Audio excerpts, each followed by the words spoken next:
we're going to be talking about breakage, the possible causes, how to stop it, and of course, how to prevent further breakage in the future. So, if you want to see all of that, then most definitely keep on watching.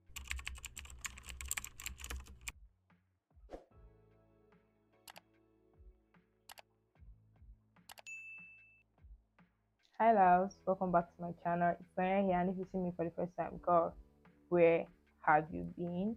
I make natural hair videos helping navigate your hair journey, and I also make vlogs and other beauty content. One of the major questions I get all the time is, Noyen, how do I stop breakage? My hair breaks a lot. How do I stop it? First off, this is a very realistic channel. There is no stopping breakage because we are always going to manipulate our hair when we are detangling, styling, or even just wearing our hair out. There is this tendency that our hair is going to break. However, what we can do is to make sure we minimize the rate at which our hair breaks. So I also want to apologize for my absence here, and I also got us a mic because you complained about my audio. So let's get right into the video. But before we do that, what does it mean when your hair is breaking? It simply means that your hair is actually breaking along the shaft instead of it falling off as a shed hair. So the difference between breakage and shed hair is that shed hair has a bulb that is white, and then breakage just is your hair that broke anywhere along the shaft of your hair.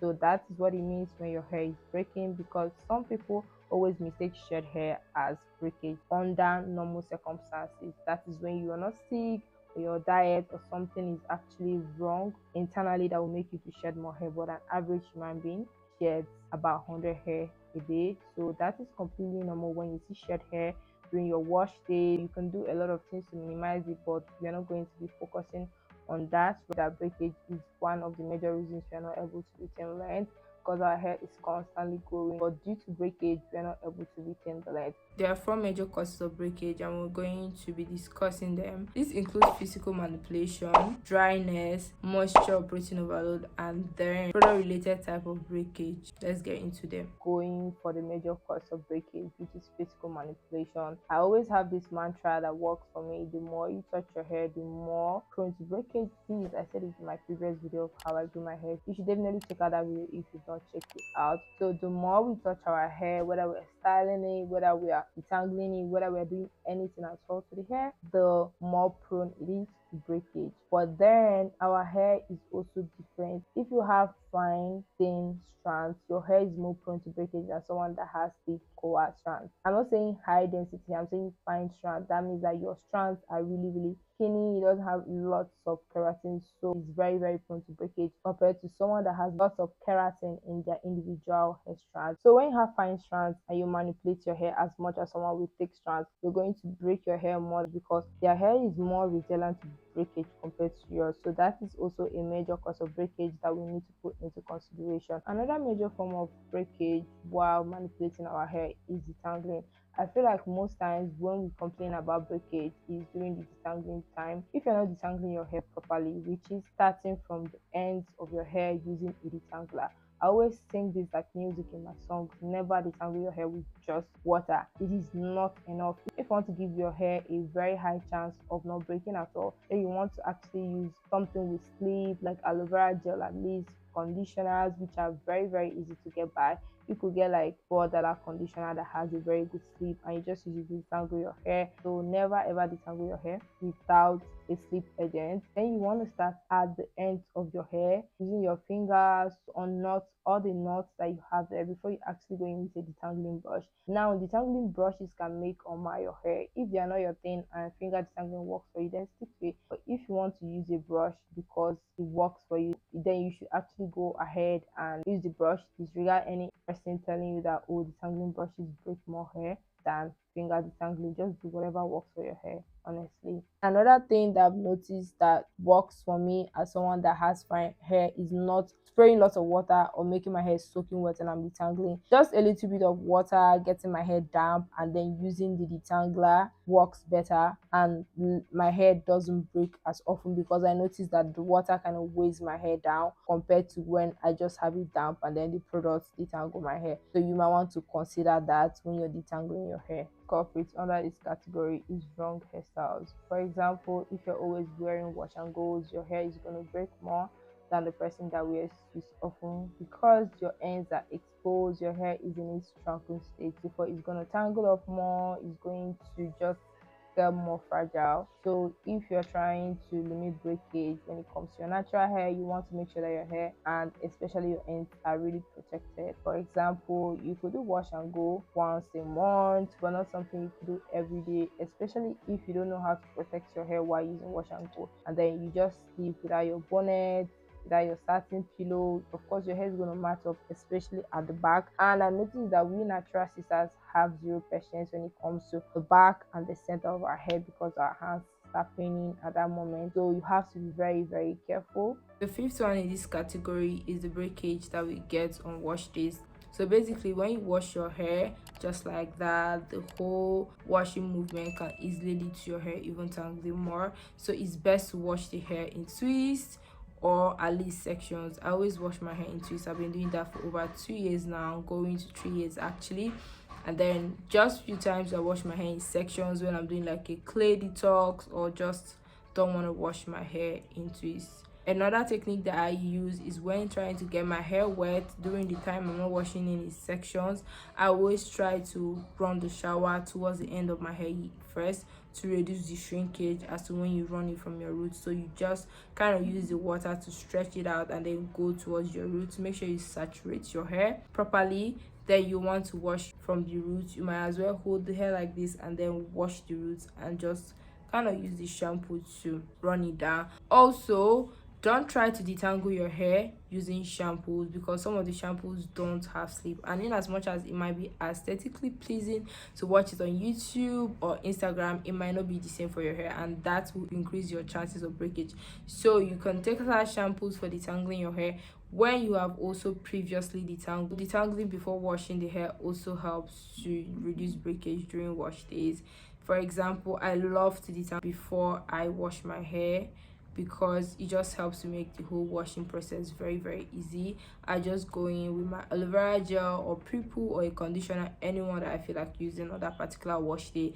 Then the next thing I do is to put each section of hair I've detangled into twists, and then rinse it off and go in with a shampoo, then deep condition it. You unravel each twist and then you deep condition it, finger detangle it a bit, and then you twist it back, and that is it. My wash is over, apart from the moisturizing routine. Of course, that means you're using one stone to kill two birds. You're detangling your hair and then you're doing pre-poo at the same time. So this process is going to help you to limit the amount of hair that you're going to break, because you've already detangled your hair first. As regards to when you did not detangle your hair, for example, I just took down this protective style and I then go straight to the shower, wash it. The knots are going to even knot up more, because then my hair becomes coily and then the knots are no more stretched, they're now coily, and it makes it harder to detangle. Let's just be honest, most of us don't have the patience to start detangling our hair one after the other, so it's probably better you just detangle it before you wash your hair. So generally, manipulating our hair is one of the major reasons why we break our hair. So you want to limit the amount of times that you manipulate your hair in a month to be able to reduce the amount of breakage you experience in a month. You want to make sure that your hair is protected most of the time, and if you want to wear your hair out, that's completely fine, but make sure you also protect your hair at the same time by sleeping with your bonnet. Everyday manipulation, such as trying to moisturize the hair, restyling the hair, should really be avoided, so we can really give our hair the best chance of not breaking at all. Yeah, so you might want to get a better moisturizing routine that would last you for a few days before you have to moisturize your hair, or put your hair in low manipulative hairstyles such as low buns, high buns, not a puff. It's not a puff at all, always buns, because your ends are kind of protected that way. The second thing in the category of causes of breakage is actually dryness. Yes, our hair is very, very prone to breakage when it's dry, because obviously our hair is very coily. This means that it is more elastic when it is in its elastic form. When I talk about dryness in this particular instance, I'm not talking about dryness when you just finish moisturizing your hair and your hair is not damp. And also, damp hair is not equal to moisturizer. Your hair can be hydrated but not moisturized, so we need to get that point straight before we continue this video. I'm going to give an example of dry hair that is caused by a very bad moisturizing routine. Say I just finished washing my hair and then I skip leave-in conditioner. I just slap my hair with a bunch of water mix. Of course, at that moment it's going to be very soft, it's going to be very sweet, very easy to tangle. But then as soon as the water dries, probably the next day, my hair becomes oily because there is nothing still trapping the moisture in my hair. There is no film forming humectant or even any humectant at all. So you can see that this is a bad moisturizing routine and it's going to leave your hair dry the next day, maybe the same day if you have high porosity hair. Who knows? Most of us are gentle with our hair when detangling, but because our hair is really dry, it kind of keeps snapping. Another cause of breakage during dryness is trying to manipulate your hair when it's dry. This is going to cause even more breakage. Trying to style, you obviously start hearing the snapping and the snagging sound, meaning that, oh, the hair is trying to tell you you have to put some moisture in so your hair can easily just separate itself when you're trying to part or when you're just trying to do your cornrows. So to stop dryness, obviously that is the simplest thing to fix. Just get a very good moisturizing routine. My moisturizing routine is very simple and efficient at the same time. I just use my leave-in conditioner, botanical gel, and then a styling cream, because styling creams contain butter and even more film forming humectants. How wonderful. So I use that to seal and then I put my hair into twists. Also, the styling cream helps to prevent frizz, so my twists stay juicy for a longer time. You can check my moisturizing routine down below and I'm sure you're gonna love it. So the third culprit in this category is protein or moisture overload. I know we don't talk about this often because we never really think that protein that is supposed to strengthen our hair or moisture that is supposed to soften the hair will actually start breaking the hair. So basically our hair is always balanced with protein and moisture. That is when the hair is elastic, the curls are popping, everything good. But then when you have too much protein in your hair, and that means you are lacking moisture, right? And when you have moisture overload, that means you are lacking a little bit of protein and we need to get it balanced. So when you have protein overload, you can see the signs when your hair becomes straw like, your hair is just strong, it might not hold curls as much as it does before and it snaps a lot. Your hair is going to feel strong like toasted bread. Yeah, you know how toasted bread can easily break compared to when the bread is just fresh and it kind of is elastic. Then moisture overload is when your hair feels like mushy. Yeah, you get that mushy feeling that your hair is not strong and then it just kind of is obviously too soft compared to how it normally is. And of course, if it just starts to break often. If you're experiencing any of this, you might want to remove any product that is causing. If you're using rice water, because rice water gave me protein overload, you might want to stop it and then use a clarifying shampoo and follow up with a moisturizing deep conditioner for at least 2 wash days to get moisture back into your hair. And you want to remove products that have protein in them in your routine, for example leave-in conditioners and styling creams that have protein. You can see protein as whey protein, keratin. Just look for them in the ingredient list and you have to let them go for you to fix protein overload. To fix moisture overload is actually the other way around. You want to actually clarify your hair to get the excess moisture out of your hair as much as possible. Then you want to introduce protein products into your hair care routine. Do a protein treatment, probably some that is strong depending on your porosity. If you have high porosity hair, then I'll advise you to go for a strong protein treatment like the Afrogy, Olaplex, and all that strong protein treatment. But the regular leave-in conditioners actually has protein in them, so you want to introduce them back into your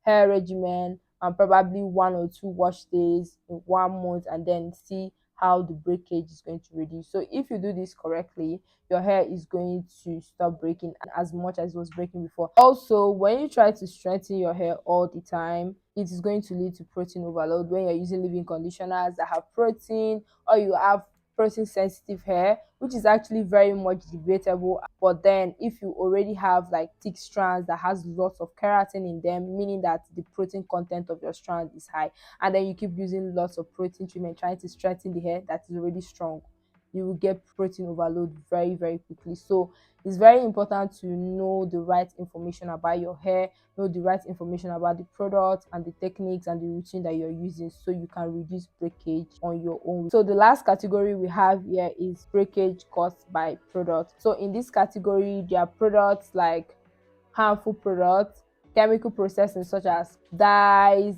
For example, if there's a product that is harmful that contains like bad chemicals and the company was being shady about the ingredient list, and you put it on your hair, that could literally start breaking off your hair, and that is not your fault. Okay, then what you have to do is to discontinue using this product, and if you can press charges against these companies, please do, because our hair takes a lot of time and effort to take care of, and then this product that you bought for $20 just literally marred your 7 years of work. I mean, you should press charges. I would press charges if I can. I'm just joking, but yeah, you guys get my point. And also, when you dye or you bleach your hair is going to break often. Let me explain this process. For example, you have low porosity hair. That means your hair absorbs water really slowly. But what happens when you apply dye on your hair is that it kind of processes your hair to some extent, and then it turns your low porosity hair to high porosity hair. That means your hair is going to get dry faster. Remember, we say that dryness is also another cause of breakage. Most of your strands are damaged to some extent, so it needs extra protein for you to strengthen it. So if you are not taking care of your hair after processing it, you're going to experience a very huge amount of breakage that I know have caused some people to actually cut off their hair and say, oh, I cannot do. So if you want to dye your hair, you want to prepare your mind to take care of your hair times three of how you are already taking care of it. So if you're a lazy natural that do nothing to your hair, please, I would advise you not to dye your hair, because you might really get tired of your hair. It will break, it will be extremely dry, so you need to constantly moisturize it and then do lots of protein treatment to reduce the amount of breakage you're going to experience. But I promise you, with time it gets better. I know lots of people that have colored hair, their hair is completely healthy, they experience the normal amount of breakage, so it's actually cool if you want to dye your hair, but be ready to put in the work. So the last one in this category is heat processing your hair. Whenever you blow dry your hair with heat, I don't know, the hair is just gonna break. It's not gonna break immediately, but like constant use of heat can actually lead to damage, especially if you're not using heat protectant. But even if you're using heat protectant and you blow dry your hair every week, your hair is going to break more than the person that doesn't blow dry their hair every week. So you should know this when you use heat on your hair. Same thing with flat ironing. Now that you know the major causes of breakage, the only thing you can do to reduce breakage is to actively be conscious of the causes of breakage and try as much as you can to avoid them. Like I mentioned in the beginning of this video, as long as we are touching our hair is going to always break.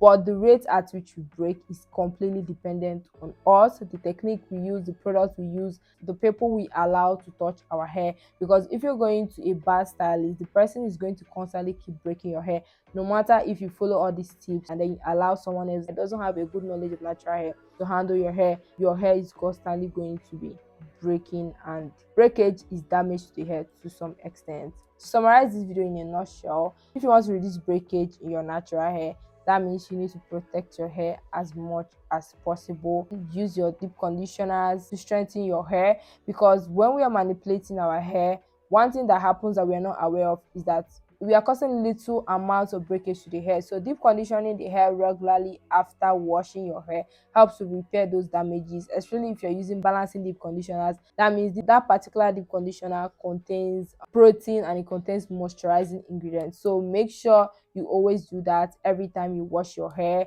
so you can just easily maintain the protein and moisture balance in your hair. That's it, guys. I really hope you enjoyed this video, and if you did, don't forget to give me a thumbs up, subscribe to my channel for more, and I'll see you guys in my next one. Bye.